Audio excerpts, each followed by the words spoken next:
I know many who joined engineering after watching the movie Anandam, but I falls under the category of those who joined engineering even after watching Three Idiots. Once a professor in my college asked, "What is that one mistake that you have done recently?" Well, I said, "Sir, I joined engineering even after watching Three Idiots." To which he replied, "Well, realizations are nice, but trust me, this will be one of your perfect mistakes of your life." I guess you have heard about the book Three Mistakes of My Life by Chetan Bhagat. Well, I'm not here to talk about three mistakes, but to share some perfect mistakes of my life. There's an iconic intro dialogue by Shah Rukh Khan, the King Khan, which goes like, "Rahul, naam to suna hoga," which means the name is Rahul, and probably you have heard of that name. But I can't simply start my TED talk by saying, "Shelvin, naam to suna hoga," and you will be like, "Wait, that's not the right dialogue." So I know some of you know me, but for those people who are clueless about who is this walking meme in blazer, let me introduce myself. Hi, I am Shelvin, and I'm a content creator. Some people know me as RJ Shelvin. Some know me as Shelvines. And then comes my personal favorite category of those people who will be like, "Hey, I've seen you somewhere. You're the one who makes that videos, right?" And I'll be like, "Yeah, that's me." And all of a sudden, they calls out a wrong name. And I'm in a fix whether to correct them or I feel sorry for the person's name they took. Anyway, I'm a content creator, and this is what I do. So when people ask, "What is your job? What do you do for a living?" I say, "I do this for a living." Yeah. So last week, I received an email asking if I could be the TEDx speaker for this event. You know what I said? I said, "Yes, else I won't be standing here." Coming back to the point, I'm a content creator, so this is what I do. I make videos for social media, different types of audience, for myself, and for brands. That's how I live. Well, I was born in an Indian middle class family back in 1996, and I still belong to the same middle class category, which means I'm not rich yet. It's like we have learned in smaller classes that India is a developing country, and still India is a developing country. And it's not developed yet. So I hope one day I'll be rich when India is a developed country. I hope so. No, I'm rich. Just kidding, I'm not rich. So since I said I was born in an Indian middle class family, 6-year-old me wanted to become an Indian cricket player, which you can see didn't materialize. So let me ask you one question. What is that second best career option, if not medicine? Engineering. So I did engineering in electronics and communication.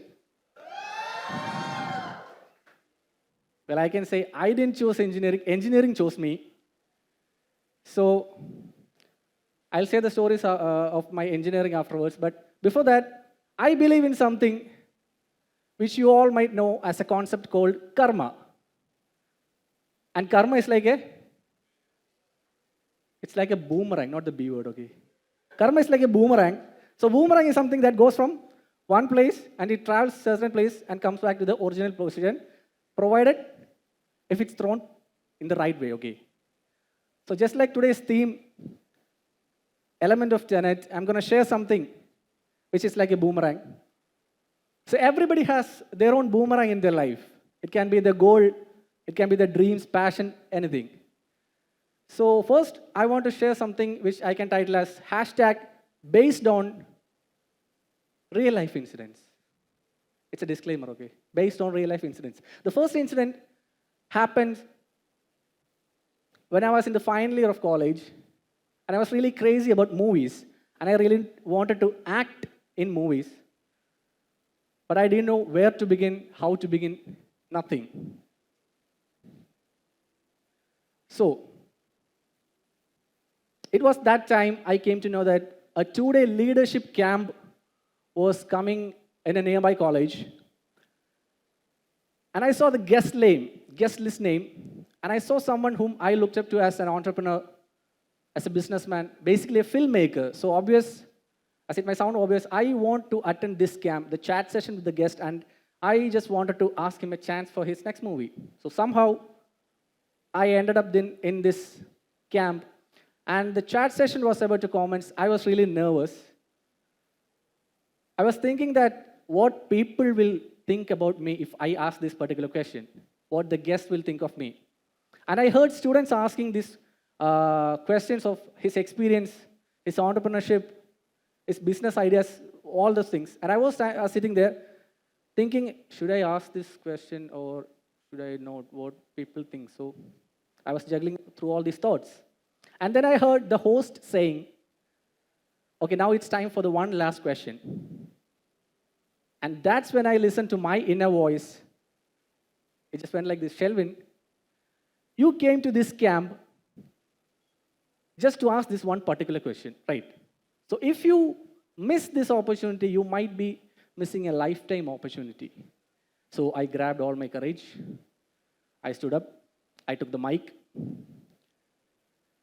And with all courage, I just introduced politely myself to the speaker. And I asked this $1 million question.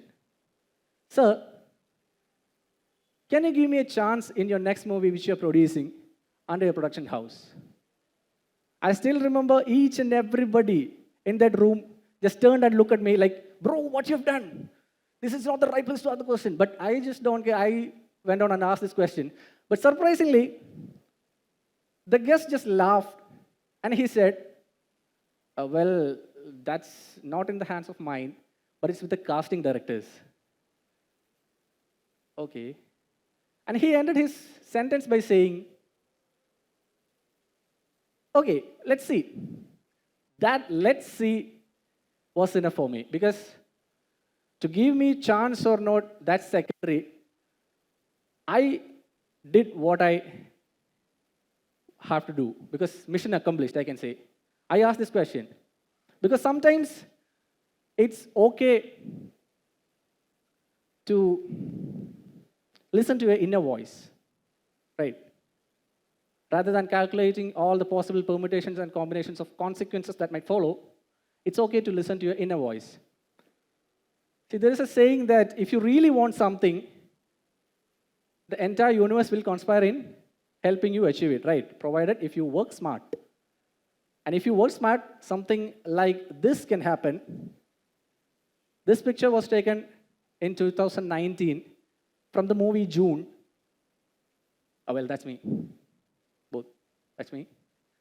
Remember the man who said, let's see?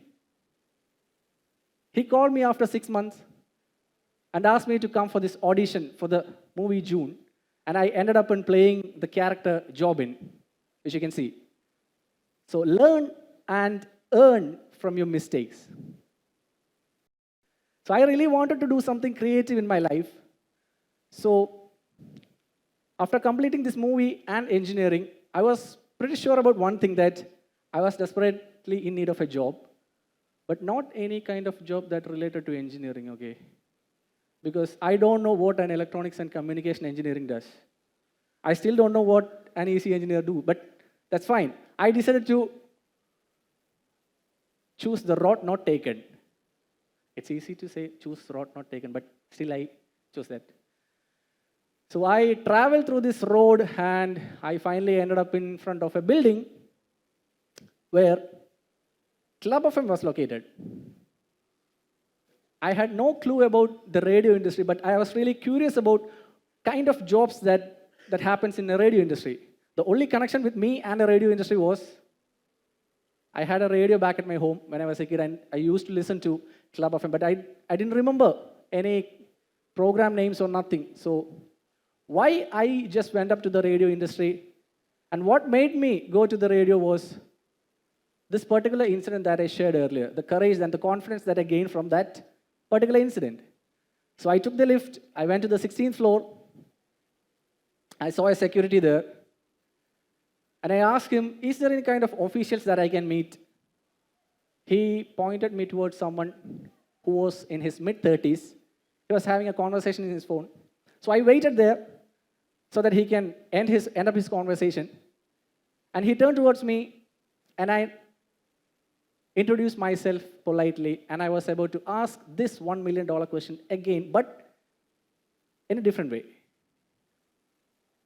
So I asked, "Sir, is there any kind of job that I can do in this particular radio?" I was pretty sure that he was surprised because he gave me a look from top to bottom like this, and he just laughed, basically. And he said to me, "There's an RJ hunt happening in 2 days. You can attend that." RJ hunt. That was the first time I listened or heard that word RJ hunt, because I was only aware about treasure hunt. So RJ hunt basically means hunting of RJ. So, okay. I said, "Sir, I'm not that talkative person. I don't think I can become an RJ." And he replied, "See, dude, you came here seeking a job, right? And I'm leading you towards an opportunity which many people look forward to become, an RJ, radio jockey." "Yeah, that's correct. I came here seeking a job, right? So why can't I attend this particular RJ hunt?" I said, "Okay." 2 days later, I went to attend this RJ hunt, and I just wanted to clear the preliminary round. That was my objective or the aim. I cleared the preliminary and first round, and I saw this particular man who motivated me to come to this RJ hunt, and he was in the judging panel. So I went on clearing first round, second round, third, and fourth. And a week later, there was this final round of RJ hunt happening. I attended that. Fast forward to 4 months later, this happened.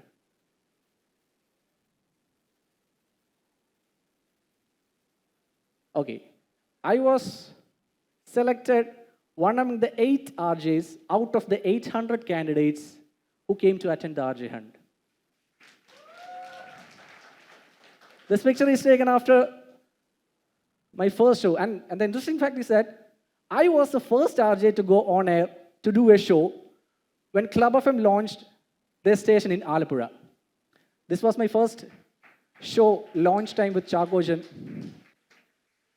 Yeah, that's it. Just imagine what happened. What if I didn't went and ask those questions in my life? I won't be the same, right? It's okay to listen to your inner voice sometimes.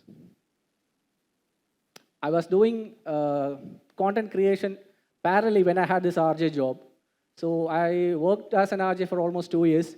Then this particular point came in my life where I have to choose between, should I continue as an RJ or should I focus on my contents to become a content creator full-time? So this dilemma arises. So many people, almost everyone, warned or advised me not to leave your RJ job because it's a steady job, you're comfortable in that, and choose uncertainty and choose this content creation. And I listened, not to them, again to my inner voice and the gut feeling, to try something new, to come out of this comfort zone, and I quit RJ.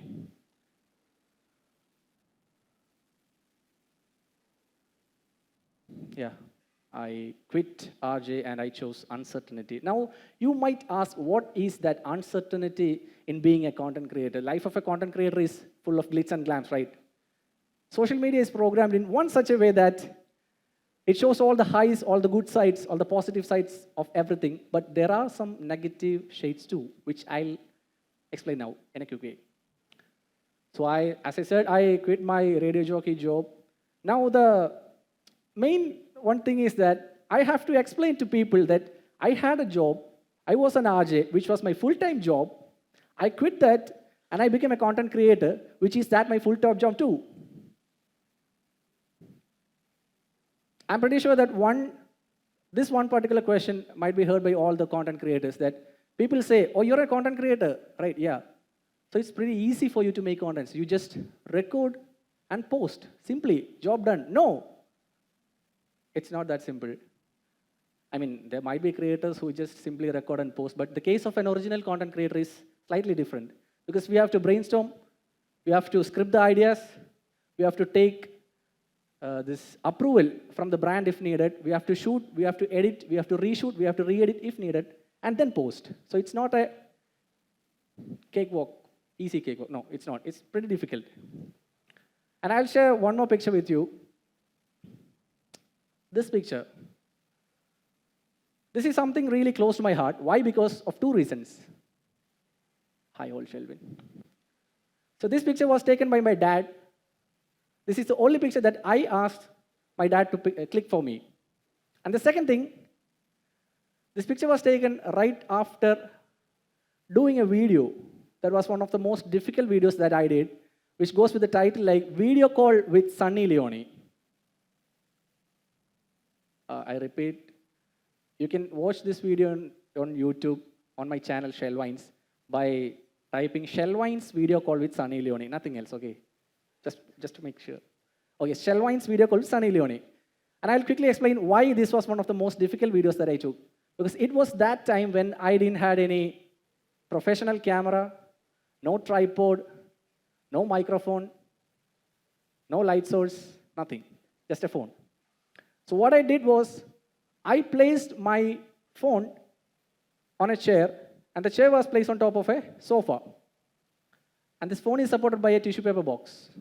And beside my phone, you can see another phone, which was my mom's phone. So the task was to sync the audio and video, because I have to play the edited version of the Sunny Leone's video on my mom's phone, and I placed an earpiece on a Bluetooth earpiece on my ear, and I have to listen to the audio, and I have to record myself with the proper dialogues, with the proper timing, and record myself on the other phone.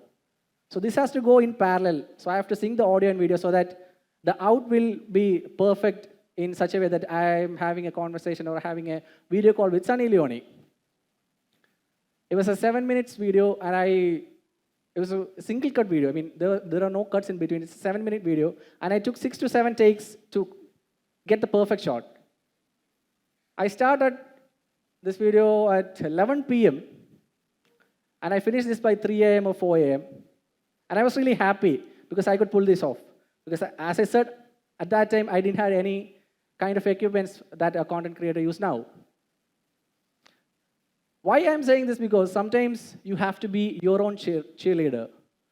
If you have someone to support, if you have someone to cheer you all the time, lucky you. But the case of mine is slightly different.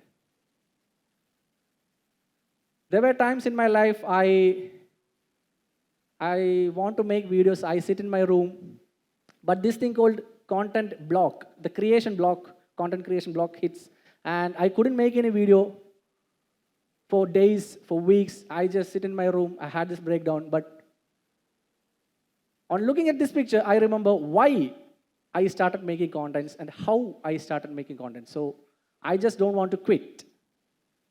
It's not that simple for an original content creator to quit.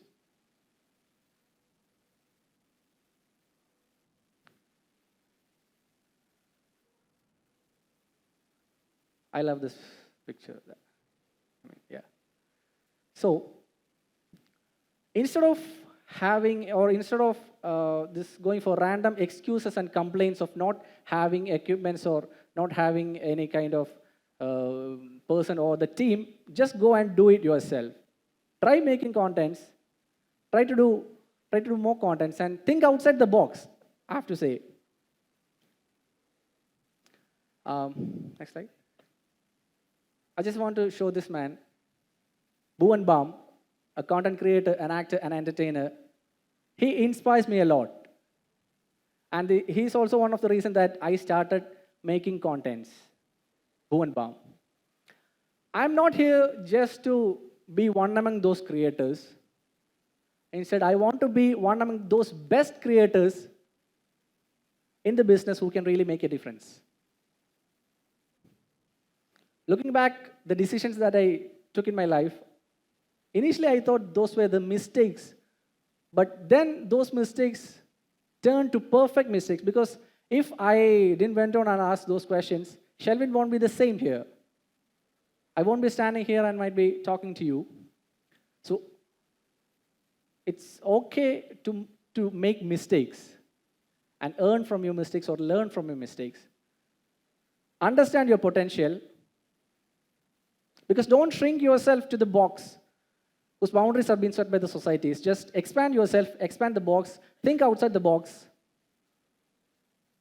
And I must say, it's okay to get inspired from others, but it's amazing to inspire others. Yeah, there's nothing wrong in getting inspired from others, because if you get a chance to inspire others, that's an amazing, right? So I guess my time here is up, and before concluding, I just want to say one more thing. If you have listened carefully and came along till here with me, I guess now I can say, Shelvin, naam to suna hoga. Thank you, and thank you so much for coming to my TED. This is Shelvin James.